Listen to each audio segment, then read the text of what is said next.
आहे तो म्हणजे चारकोप आणि कांदिवली त्या परिसरातले जे गणपती आहेत, मोठे मोठे गणपती आहेत, मग काही 14 फुटी आहेत, काही 15 फुटी आहेत, एक दोन मला 18-20 फुटाचे पण आहेत.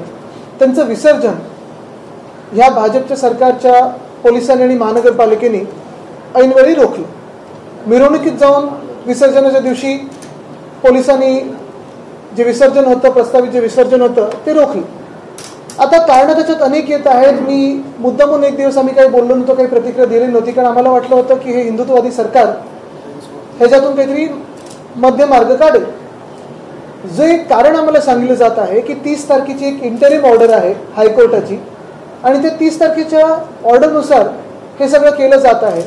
मला वाटतं ह्याच्यात कुठे ना कुठेतरी हे भाजपचं जे राज्य सरकार आहे, जे आम्हाला स्वतः हिंदुत्ववादी सरकार म्हणून म्हणतं, ते कुठे ना कुठेतरी अपयशी ठरलेलं आहे.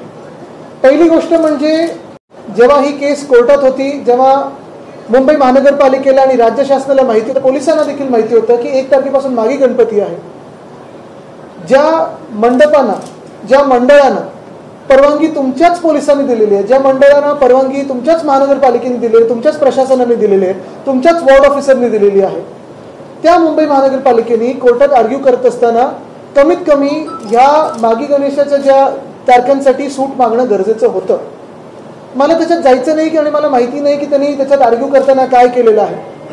पण सर्वसाधारणपणे जर आपण पाहिलं तर भाजप अनेक विषयांवर आणि खास करून कोर्टाच्या ऑर्डर्सवर लगेच प्रतिक्रिया अनेकदा देत असतं. जर तुम्हाला उदाहरणं द्यायची तर दिल्लीतल्या चीफ सेक्रेटरीचा जे विषय होता आणि तिकडच्या जे अधिकारी बदलायचा विषय होता, लगेच ऑर्डर आल्या अध्यादेश आणला आणि ते बदलून घेतलं. चीफ इलेक्शन कमिशन त्याचा निकाल सुप्रीम कोर्टाने दिल्यानंतर देखील अध्यादेश काढला, बिल आणलं आणि ते बदलून घेतलं. गोष्ट सांगण्याची ही आहे की ही इंटरिम ऑर्डर आल्यानंतर देखील आज 11वा दिवस आहे. म्हणजे तसं पाहायला गेलं त्या दिवसापासून मोजलं तर 12 दिवस की 13 दिवस झाले असतील, कारण आज तारीख आहे आपण पाहत आहे 11. एक गोष्ट आहे की 30 जानेवारीला ही ऑर्डर आल्यानंतर पुढे काय तयारी केली मुंबई महानगरपालिकेने? या मंडळांची बैठक बोलवली होती का? पोलिसांनी मंडळांची बैठक बोलवली होती का? ज्यांना तुम्ही स्वतःच जे काही परवानगी असतात ते दिले आहेत, तुम्ही बैठक तरी बोलवली होती का? पर्यायी योजना काही केली होती का? काल आम्ही पाहतोय सुनील प्रभूजी असतील, तिकडचे स्थानिक आमचे लोक असतील, गुडेकरताई असतील, ह्या सगळ्यांनी लढा दिल्यानंतर म्युन्सिपल कमिशनरशी बोलून, प्रशासनाशी बोलून वगैरे कृत्रिम तलाव आता काहीतरी केला गेला. पण त्या कृत्रिम तलावामध्ये खरंच एवढ्या मूर्त्या जाऊ शकतात का? दुसरी गोष्ट म्हणजे जे मी सांगतो ना सतत, की भाजप ही हिंदुत्व नुसतं निवडणुकीपुरती वापरते, नंतर आम्हाला सगळ्यांना, आमच्या हिंदूंना असं वाटतं की आम्हाला फेकून देतं. ह्याची 2-3 उदाहरणं ही आपली डोळे देखत आहेतच. पहिलं म्हणजे गणपतीच्याच बाबतीत, गणपती बाप्पाच्याच बाबतीचं उदाहरण द्यायचं तर पहिलं उदाहरण हेच आहे की मागच्या सरकारच्या वेळी आपल्याला आठवत असेल 2023 साली की 22 साली जे सरवणकर, ज्यांनी गणपती बाप्पाच्या मिरवणुकीत, जसं परवा आपण पाहतो जी अडवणूक झाली, तसंच ह्याच सरवणकरांनी, जे आमदार होते, एकनाथ शिंदेचे आमदार होते, त्यांनी मिरवणुकीवर बंदूक रोखली होती. त्यांनी पोलीस स्टेशनमध्ये जाऊन गोळी चालवली. तत्कालीन गृहमंत्री जे आता मुख्यमंत्री ते सांगतात की गोळी चालली, पण कोणी चालवली मला माहिती नाही, ह्याचा अजून अभ्यास चालू आहे. खरं तर सरवणकरांवर UAPA सारखा कायदा, अतिरेक्यांचा कायदा लागू झाला पाहिजे होता, कारण हिंदूंवर त्यांनी बंदूक रोखली होती. स्वतःला हिंदुत्ववादी सांगणारं सरकार, याच सरकारने सरवणकरांना सिद्धिविनायक मंदिराच्या न्यासाचं अध्यक्ष केलं होतं. तसंच जर पाहायला गेलं तर निवडणुकीच्या मतदानाच्या 1 दिवसाआधी भाजपच्या काही ट्रोल्सनी चालवलं होतं की आता वक्फ बोर्डनी सिद्धिविनायकची जागा मागितलेली. म्हणजे एका बाजूला ज्यांनी बंदूक गणपती बाप्पाच्या मिरवणुकीवर घाणेरड्या शब्दांचा वापर केला, पिता पुत्र दोघेही त्याच्यात, तो व्हिडिओमध्ये पण आहे, मला वाटतं आपण सगळ्यांनी तो व्हिडिओ दाखवलेला आहे, त्यांना तुम्ही सिद्धिविनायकाचं अध्यक्ष करता, त्या न्यासाचे अध्यक्ष करता. दुसऱ्या बाजूला मतं मिळवण्यासाठी आणि भीती निर्माण करण्यासाठी तुम्ही सांगता की वक्फ बोर्डने आता ही जागा मागितलेली आहे. आणि तिसऱ्या बाजूला गणपती बाप्पाच्या सणामध्ये आणि मागी गणपतीमध्ये आता हे तुम्ही कालच्या मूर्ती अडवण्याचं आणि अजूनही विसर्जन झालेलं नाहीये, असं दुर्दैव मी कधीही आपल्या राज्यात पाहिलं नाही. एक दिसतं, एक प्रखरपणे दिसतं याच्यात की मराठमोळे जे सण आहेत, मराठमोळे जे हिंदुत्व आहे, ते भाजपला पुसून काढायचं आणि म्हणून भाजप गप्प आहे. तसं भाजपची ही दुतुंडी भूमिका जी आहे, दुटप्पी भूमिका जी आहे हिंदुत्वाबद्दल, ती जगजाहीर आहे. इथे काही उदाहरणं माझ्याकडे आहेत ना, की बघा, हीच बातमी आता 3 फेब्रुवारी 2025ची आहे, ही गोव्यामधली आहे. एका बाजूला आम्हाला सांगतात की भाजप हिंदुत्ववादी आहे, पण Goa exporting beef to middle east why Goa meat complex. गोव्यामध्ये मीट कॉम्प्लेक्स वगैरेला बीफ पाठवलं जातं आणि ही भाजप आम्हाला हिंदुत्व शिकवायला निघालेली. तसंच जर पाहायला गेलं तर दुसरी बातमी आहे, म्हणजे आपण गेलं पूर्ण वर्ष आपल्याच माध्यमातून ऐकत होतो की बांगलादेशमध्ये हिंदूंवर अत्याचार होतात, हिंदूंना तिथे सतवलं जातं. पण त्याच बांगलादेश बरोबर ह्याच बीजेपीच्या BCCIनी क्रिकेट देशात येऊन खेळून दाखवलं. त्याच बांगलादेशला ही आता पहिली बातमी तर 27 डिसेंबर 2024 आहे, म्हणजे मागच्या काही एक महिन्यात 2 लाख टन बांगलादेशला आपण भात एक्सपोर्ट करत होतो, तांदूळ एक्सपोर्ट करत होतो. म्हणजे आपण पहा, एका बाजूला आपल्याला खेळवत राहायचं, आपण सारे हिंदू आपली मतं मिळवण्यासाठी भाजप आपल्या मनामध्ये भीती घालणार की आता बांगलादेशी आले, आता रोहिंग्या आले, आता अमुक झालं, आता बांगलादेशमध्ये तिथे काहीतरी होतंय. ते सगळं दाखवून आपल्याकडे हिंदू मुस्लिम दंगली करणार, ते सगळं करून आपल्याकडे वातावरण एकदम संवेदनशील करून ठेवणार, मतं मिळवणार. पण तिथे दुसऱ्या बाजूला बांगलादेशमध्ये क्रिकेट खेळणार, 2 लाख टनाचं तिथे तांदूळ पाठवणार.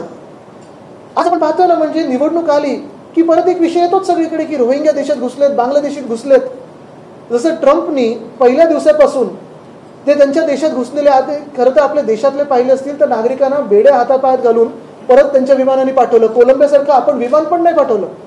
तसं तुम्ही ह्या गेल्या 10 वर्षामध्ये ह्या बांगलादेशच्या विषयावर राजकारण आणि आरोप सोडून कधीही केंद्र सरकारला ऍक्शन मोडमध्ये पाहिले का? किती बांगलादेशी परत पाठवले, किती विमानं बांगलादेशांची परत पाठवली, ट्रेननी पाठवली, विमानाने पाठवलं, चालत पाठवलं, पण पाठवताना पाहिलंय का? आणि हे सगळं होत असताना जे मी सांगितलं ना की कुठे ना कुठेतरी याचा पुढचा मार्ग काय हे मुख्यमंत्र्यांनी आम्हाला सांगणं गरजेचं आहे. कारण आज हा विषय तर आहेच, म्हणजे हा लोकांसमोर विषय आहे की भाजपच्या राज्यामध्ये गणपती बाप्पाच्या मिरवणुकीला रोखलं गेलेलं आहे, विसर्जनापासून रोखलं गेलेलं आहे. आणि तसंच आता पुढचा प्रश्न हाच येणार आहे की जर हे मागी गणेश उत्सव होत असेल तर गणपतीचं जेव्हा आपलं सण येईल तेव्हा मग मोठी मंडळं काय करणार आणि त्यांना तुम्ही काय नक्की मार्गदर्शन करणार आहे हे आम्हाला मुख्यमंत्र्यांकडूनच, दुसऱ्याकडून ऐकायचं नाही. तुम्ही काय सांगितलं मंडळांना की तलावातच विसर्जन? बघा, आम्ही काय मंडळांच्यात अजूनही चर्चा सुरू आहे, त्यांच्यामध्ये चर्चा चालू आहे. अजूनही माझ्या कानावर जे येते ते पोलिसांकडून खूप दबाव आहे, DCP वगैरे फोन करतात सतत की विसर्जन करा नाही तर कंटेम्पची केस टाकू, कंटेम्पची केस टाकू. हा देखील दबाव कशावर आणतात आणि कशासाठी आणताय तुम्ही? ही काय मंडळं कुठून बांगलादेशमधून आली आहेत का? तुमची भूमिका काय की आज विसर्जन? आमची भूमिका स्पष्ट आहे. पहिली गोष्ट म्हणजे कोर्टासमोर या सरकारने हा विषय मांडणं गरजेचं होतं की आता मागी गणेश आहे, इथे जरा आम्हाला सूट द्या. दुसरी गोष्ट म्हणजे मुख्यमंत्र्यांनी ह्या मंडळानं बोलून घेतलंय का ऐकायला? पोलिसांच्या वतीने ते दबाव टाकतात, पोलिसांच्या माध्यमातून दबाव टाकतात, स्वतः कधी ऐकणार आहेत? जे जगभर फिरत असतात, देशभरात फिरत असतात, मग कुठचं इकॉनॉमिक काउन्सिल असेल तसं असेल तिथे हिंदुत्वाबद्दल बोलतात, पण आपल्याच राज्यामध्ये हिंदू सण साजरे होऊ शकत नाहीत, विसर्जन नीट होऊ शकत नाही, ह्याच्याबद्दल कोण काय बोलणार? बघा, तुम्हाला मार्ग निघू शकतो ह्याच्यातून. चर्चा तर करा, बोलून तर घ्या. या उपनगराला तर 2-2 पालकमंत्री आहेत, एक सोडा 2-2 पालकमंत्री आहेत, दिसतात का कुठे? आमचा तर पाठिंबा आहेच. पण तुम्हाला अजून एक सांगतो मी, बघा ह्याच्यात एक गोष्ट मान्य आहे की दुसऱ्या दिवशी जे आपण पाहतो, जे गणपती बाप्पाचं जे आपण विसर्जनाच्या नंतरचे चित्र पाहतो ते दुःखदायी असतं, दुर्दैवी असतं. पण ह्या सगळ्या गोष्टी ज्या आहेत ना, मग तुम्ही पर्यावरणाबद्दल बोला, तुम्ही जे काही विषय तिकडे असतो, नंतर कसं ते मूर्तीची वातावत होते, हे सगळ्या गोष्टी आहेत. पण ह्याच्यातून मार्ग काढायला तुम्हाला त्यांच्यासोबत चर्चा तर केली पाहिजे.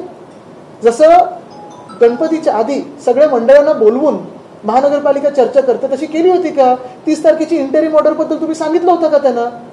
काहीतरी माध्यम काढायला पाहिजे, मध्यमार्ग काढायला पाहिजे, कोर्टासमोर मांडा की हे एक विसर्जन होऊन जाऊ द्या, आम्ही सगळ्यांना घेऊन बसतो. नाही, मी तुम्हाला एकच सांगतो, भाजपचं पूर्ण बहुमत असू दे, अर्ध बहुमत असू दे, हिंदूंचा वापर फक्त निवडणुकीसाठी करतं भाजप, इतर वेळी करत नाही. सर, काल पालकमंत्री एकनाथ शिंदे यांनी खरं तर स्वतःहून सर्व मंडळांना भेटीसाठी बोललं होतं, परंतु तब्येतपरीने हे कारण घेऊन त्यांची भेट नाकारली. निश्चितपणे, कारण त्यांना माहिती की ज्यांच्या हातात खरी काही पावर त्यांच्याकडेच जातील ना, ते ज्यांना त्यांच्याच समित्यांमधून डावलतात त्यांच्याकडे कशाला जातील? सर, हिंदी में बताइए, तुम्ही या समितीबद्दल बोलतायत, या नियमांमध्ये बदल करून आपत्ती व्यवस्थापन समितीत एकनाथ शिंदेना परत आणण्याचं गावाला जायची धमकी दिली असेल. नाही, पण आधी ते नव्हते, म्हणून तुम्ही सांगतो ना, रुसून गावाला जायची धमकी दिली असेल म्हणून तर घेतलं असेल परत. पण आधी डावललं ना, हे सत्य गोष्ट आहे ना. पालकमंत्री पदावरून पण वाद आहे. DPTCची बैठक झाली रायगडच्या, ते तिन्ही नेते उपस्थित. अतिशय दुर्दैवी आहे की एका महिला मंत्र्याच्या हाताखाली त्यांना काम करायचं नाहीये, अतिशय दुर्दैवी आहे. आणि तसं पाहायला गेलं तर युवा मंत्री आहे, महिला मंत्री आहे, त्यापेक्षा नेमले कोणी? तुमच्याच सरकारने नेमले ना, की आम्ही नेमून दिलं त्यांना. पण हा जो एक आगाऊपणा पण आणि इगोसेंट्रिकपणा जो आहे ना त्यांचा, एकनाथ शिंदे गटाचा, तोच मला वाटतं भाजप आता त्यांना बाजूला ठेवायचा प्रयत्न करत आहे. कारण लोकांना दिसतं हे भांडणं काही जनतेच्या सेवेसाठी नाही आहेत, ही भांडणं सगळी स्वतःच्या स्वार्थासाठी आहेत. सर हिंदी में बताइए, चारकोप और कांदिवली में गणेश आइडल को विसर्जित करने पे रोका गया, इस पे क्या मांग है आपकी? हमारी मांग साफ है, स्वच्छ है. यही बात है कि जब ये इंटरिम ऑर्डर आई, 30 जनवरी को इंटरिम ऑर्डर आई और उसी के बाद 1 तारीख से माघी गणेश का जो उत्सव है वो शुरू हुआ था.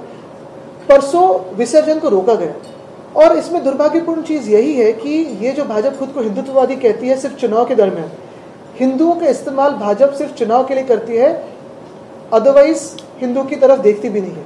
इसमें बहुत सारे उदाहरण हैं, लेकिन सबसे पहला और प्रथम उदाहरण यही रहेगा कि विसर्जन को रोका गया. आज भी पुलिस का इस्तेमाल करके धमकियां दे रहे, दबाव डाल रहे कि विसर्जन कीजिए, वो भी आर्टिफिशियल पॉन्ड में कीजिए. बात स्पष्ट है, इंटरिम ऑर्डर 30 जनवरी को जिन्होंने इन्हीं मंडलों को परमिशन दिए, फिर वो पुलिस हो या फिर बीएमसी हो, क्या वो बात नहीं कर सकती थी इन मंडलों से? क्या वो कोर्ट के सामने ये इशू नहीं रख सकती थी कि अभी ये उत्सव जारी है, इसके बाद हमें इस पे निकाल लेने दीजिए? तो ये सारे मामले तो है. और यही भाजपा जो हमें कहती है कि हम हिंदुत्ववादी है, इसी भाजपा ने जिस बांग्लादेश में हिंदुओं पे अत्याचार हो रहे हैं, उसी बांग्लादेश को 2 लाख टन का चावल भेजा गया, उसी बांग्लादेश के साथ क्रिकेट खेला. ये जो भाजपा हमें कहती है कि हम हिंदुत्ववादी है, उसी भाजपा के राज्य में गोवा से इराक को बीफ एक्सपोर्ट हो रहा है. यही भाजपा का हिंदुत्व है, सिर्फ चुनावी हिंदुत्व है. सध्या तानाजी सावंत मुलगा डिप्रेशन मध्ये होता, मग बँकॉकला तानाजी सावंत यांचं अभिनंदनला फक्त त्याने 40 करून वेटीस धरल्यासारखं वाटतं का? काय एक शेर तो दुसरा सवा शेर, एक गुजरातला पळाले, दुसरे बँकॉकला पळाले. एक तर काय त्यांचे नेते पण असेच गावाला पळत असतात ना, ते सगळं रुसून बिसून पण जास्ती मनातलं माझ्या ओळखून घ्या, मला बोलायला लावू नका, ना तर भलती हेडलाईन होईल. नेताओं ने सवाल उठाया है कि उनको पीएपीएस अपॉइंट नहीं करने दिया जा रहा है. वो सीएम ने कहा है कि गुड कैरेक्टर नॉन करप्ट पीएपीएस आप अपॉइंट कर सकते हैं. अभी गुड कैरेक्टर के भाजपा की क्या परिभाषा है वो भी जानना पड़ेगी, क्योंकि वॉशिंग मशीन में क्या गुड कैरेक्टर होता है वो भी एक है. लेकिन गुड कैरेक्टर के इस पे एक मंत्री को तो बाहर किया है यूनिफॉर्म के स्कैम में जो अटके हुए थे. बहुत सारे अभी हो जाएंगे, आगे आगे देखिए क्या होता है. नाराज आपको लगता है एकनाथ शिंदे बीजेपी में नहीं बन रही है इसकी नहीं, चेहरा देख के तो वैसे कुछ हाव भाव का भी बदले ही नहीं है, तो लेकिन गांव जाएंगे तो पता चलेगा. लेकिन मैं बात आपको यही वापस लाना चाहता हूँ कि जो कल विसर्जन के दरमियान जो भी नोकझोंक हुई, जो पुलिस ने रुकाया ये विसर्जन को, ये दुर्दैवी हुई और दुर्भाग्यपूर्ण है कि भाजपा इस पे चुप है. Sir, you have been to foreign countries. You may have watched stand-up comedy. Few days back, India's Got Latent show was aired, and there's obscene language that's used about parental intercourse. What do you think of that? I think the obscene language is really very crass and uncalled for. The government must act and should act. But along with that, there is a so-called actor in Pune also who has used obscene language against Chhatrapati Shivaji Maharaj. He has also used obscene language against Mahamano Dr. Babasaheb Ambedkar. First, that man also should be arrested and shown what talking like this brings you in terms of your fate. But what do you think of freedom of speech being given a reason? I think firstly, freedom of speech also should be given to the people of Manipur who have suffered for the past 2 years, and nobody asked anything out of the Chief Minister of Manipur till he was made to resign yesterday. Apart from that, yes, freedom of speech has its liberties and restrictions, and the government must act in accordance to the Constitution. तेच ते पळाले नव्हते ना परवा काल चार्टरनी. सत्ताधारी नेत्यांच्या मुलाला शोधण्यासाठी ज्याप्रमाणे महाराष्ट्रापासून दिल्लीची यंत्रणा कामाला लागली जनतेने पाहिलं, मात्र मुंबई असो किंवा महाराष्ट्रातील शेतकऱ्यांचे प्रश्न असो, मुंबईला नाही आता कोण हे सापडलं का पोलिसांना? जे तिकडचे नमिताताई ओरडत आहेत, जे दसजी ओरडत आहेत, आज पाहतो पण बीड पूर्ण आक्रोश करत आहे. सगळे पुरावे असताना देखील मंत्रिमंडळात काही हालचाल होत नाही. परभणीत देखील तसाच आक्रोश होत आहे. आणि दुर्दैव असे की मुख्यमंत्री काहीच बोलत नाही त्याच्यावर. सगळे देतात ना, पण सरकारला काही फरक पडतोय का? ठीक आहे. एक महत्त्वाचं जसं मी सांगितलं ना की आम्हाला भाजपकडून ही अपेक्षा असेल आणि मुख्यमंत्र्यांकडून ही अपेक्षा असेल की पुढे आता जेव्हा गणपतीचं सण येईल तेव्हा मग हे पीओपीचं काय करणार, आणि सगळ्यात महत्त्वाचं म्हणजे मध्यमार्ग काय. आता हे विसर्जनाला जे अडवून ठेवलेलं आहे आपण आणि जे दबाव यंत्र चालू आहे त्यांच्यावर, जे काही डीसीपींकडून असेल एसीपींकडून फोन वगैरे असेल, ते कधी बंद होणार आणि मुख्यमंत्री कधी फोन करणार. धन्यवाद. Sir, US President has signed MOU. This is related Adani, sir. मराठीत राहिलं. Sir, please have your please. Marathi कलाकार सोलापूरकर यांनी या प्रकारे वक्तव्य केली. नाही ना, पहिलं अशा विकृत काही विचारांना जेल दाखवणं गरजेचं आहे. मग ते छत्रपती शिवाजी महाराजांबद्दल असं बोलणं असेल किंवा डॉक्टर बाबासाहेब आंबेडकरांबद्दल बोलणं असेल. एक महाराष्ट्राचे आराध्य दैवत, दुसरं महामानव आहेत ज्यांनी आपल्याला स्वराज्य दाखवलं आणि संविधान काय असतं हे दिलं. आणि हे सगळं होत असताना कोणीतरी असं टीव्हीवरून बोलू शकतो आणि त्याच्यावर काहीच कारवाई होत नाही. काही महाराष्ट्र सरकार झोपलं आहे का की बहुमतात एवढं व्यस्त आहे आणि त्यांच्या स्वतःच्या भांडणात, आणि ते काय मालकमंत्री बंगला गाडी दिवे लाल दिवेमध्ये एवढं व्यस्त आहे की छत्रपती शिवरायांचा आणि महामानव डॉक्टर बाबासाहेब आंबेडकरांचा पण अपमान आता त्यांना दिसत नाही. सर, यूएस गवर्नमेंट ने डोनाल्ड ट्रंप ने एक एग्जीक्यूटिव ऑर्डर पास किया है जिसके अंडर पहले अदानी जी के अगेंस्ट जो कि एक फेडरल क्राइम जिसमें इंडाइटमेंट है उसमें, कोर्ट की इंडाइटमेंट, लेकिन एक चैनल दिखाएगा नहीं अगर कुछ बात करूँ तो. अभी उसमें चेंजेस किए गए हैं जिसकी वजह से Adani going to be benefited from and the stocks have already. अभी कोई गया शायद वहाँ नेगोशिएशन के लिए, तो देखते हैं. अखिल भाई